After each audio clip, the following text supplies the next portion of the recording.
روزانہ ایسے اسلامی واقعات سننے کے لیے ہمارے چینل کو سبسکرائب ضرور کریں۔ حضرت ادریس علیہ السلام کا واقعہ۔ دوستوں، عبرانی زبان میں حضرت ادریس علیہ السلام کا نام اخنوک ہے۔ جب قابیل کی اولاد شیطان کے بہکاوے میں گمراہ ہو گئی اور کفر و شرک میں پھنس گئی، یہاں تک کہ نکاح کی رسم ادا کرنے کی بجائے حرام کاری اور گندگی میں پھنس گئی، تو اللہ تعالیٰ نے حضرت ادریس کو نبی بنا کر ان کے پاس بھیجا۔ حضرت ادریس نے اپنی قوم کو اللہ کے دین کا پیغام پہنچانا شروع کیا۔ بہت سے لوگوں نے ان کی بات مان لی اور انکار و کفر کا راستہ چھوڑ ہدایت کے راستے پر چل پڑے، نیکی اور سچائی کے پابند ہو گئے۔ لیکن جو لوگ گمراہی اور کفر کے راستے میں بھٹکنے کو ہی بہتر سمجھتے تھے، ان کے دلوں پر حضرت ادریس کی نصیحت کا کوئی اثر نہ ہوا، وہ اسی طرح گمراہی میں بھٹکتے رہے۔ حضرت ادریس علیہ السلام لوگوں سے کہتے، ایک خدا کو مانو اور اسی کی عبادت کرو، اسی کے حکموں پر چلو۔ ان کی شریعت میں جتنے نماز روزے مقرر تھے، لوگوں سے ان کا پابند بننے کو کہتے، زکوٰۃ دینے اور اللہ کی راہ میں خرچ کرنے پر لوگوں کو ابھارتے، پاک صاف رہنے کو کہتے، حق اور انصاف پر چلنے کی ہدایت فرماتے۔ حضرت ادریس خود اتنی عبادت کرتے تھے کہ ہر دن 1000 بار تسبیح پڑھتے تھے۔ ان کے پاس فرشتے آتے جاتے تھے، وہ ان کے ساتھ رہنا پسند کرتے۔ ان کے بھلے کام اتنے تھے کہ ان کی برابری تمام مخلوق کی بھلائیاں نہ کر سکتی تھیں۔ یہ بات آسمان تک پہنچی، فرشتوں میں کانافوسیاں شروع ہو گئیں۔ اللہ سے اجازت لے کر حضرت اسرائیل صحیح صورت جاننے کے لیے زمین پر تشریف لائے۔ انسان کی شکل ان کی سنگت میں کئی دن رہے۔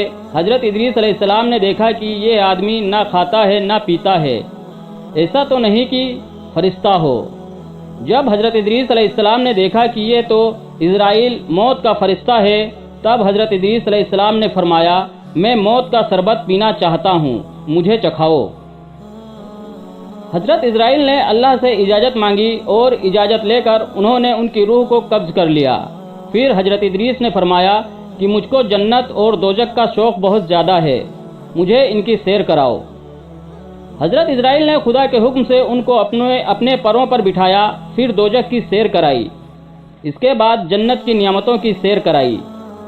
حضرت ادریس جب حوروں، محلوں، باغوں اور نہروں کی سیر کر چکے تو حضرت اسرائیل نے کہا، اب میرے ساتھ یہاں سے باہر چلیے اور اس مکان سے باہر نکلیے۔ حضرت ادریس تو قانون الہی کو اچھی طرح جانتے تھے۔ ایک پیڑ کا تنا پکڑ کر کھڑے ہو گئے اور فرمایا، جب تک پیدا کرنے والا جنت دوزخ کے اس امتحان سے مجھ کو نہ نکالے گا، میں ہرگز باہر نہ جاؤں گا۔ اللہ تعالیٰ نے ایک فرشتہ ان دونوں کے قصے کے فیصلے کے لیے بھیجا۔ پہلے حضرت اسرائیل نے تمام حالات کہے، پھر حضرت ادریس نے جواب دیا کہ میں نے ہر جان کو موت کا مزہ چکھنا ہے، کہ تقاضے کے طور پر موت کا کڑوا شربت چکھا، پھر دوزخ میں داخل ہوا اور اس رحیم کریم خدا کے حکم سے، جیسا کہ اس نے خود کہا ہے، جنت سے نکلیں گے نہیں، میں جنت میں داخل ہوا، اس لیے اب یہاں سے نکلنے کا سوال ہی نہیں۔ صرف اسرائیل کے کہنے سے بغیر خدا کے حکم کے میں یہاں سے نہ ٹلوں گا۔ اسی وقت گیس سے آواز آئی کہ حضرت ادریس حق پر ہیں۔ اس کے بعد حضرت ادریس جنت سے باہر آئے اور چھٹے آسمان میں فرشتوں کے ساتھ میں لگ گئے۔ حضرت ادریس بہت خوبصورت تھے، گہواں رنگ تھا، مناسب قد تھا، وہ زیادہ تر خاموش رہتے، چلتے وقت نظر قدموں پر ہی رہتی۔ حضرت ادریس نے فرمایا، 3 نیکیاں اہم ہیں، غصے کے وقت نرمی، تنگی میں خیرات کرنا، قابو پانے پر معاف کرنا۔